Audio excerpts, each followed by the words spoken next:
আপনি প্লেট বিক্রি করছেন কারণ কি কাকা? হ্যাঁ পাইতেছে না মানে লোকজন পাইতেছে না, প্লেট কেমনি কি বিক্রি করতেছে? 10 টাকা। 10 টাকা? কোথায় আসে মিজান ভাই হোটেলে? হ্যাঁ আচ্ছা, এই ডিসিশন আপনি কোথায় নিলেন? এই প্লেট কই পাইছেন আপনি কাকা? এই কাকা আপনি কি করছেন? কাকা থেকে কি করছেন? কিনে নিতেছে কাকা ভাই বলেন না একটু ভাই, কিনে নিতেছে কত বীজ কত? 10 টাকা। তাহলে 10 টাকার বিনিময়ে মিজান ভাই ভাতের হোটেলে ভাত খাইতেছে?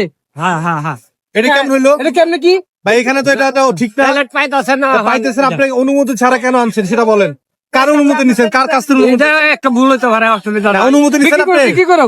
হ্যাঁ, এটা একটা ভুল হইতে পারে, আমি একটা ব্যবসা কাকা মূল্য তো মানুষের কান সাফ করে, সে ব্যক্তিতে মিজান ভাই হোটেলে আইসা প্রতি প্লেট এক পিস 10 টাকা কইরা ভাত পাইতেছেন না।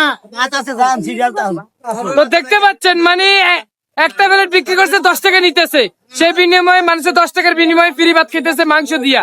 এটা আসলে মহৎ কাজ, মহৎ কাজ এটা।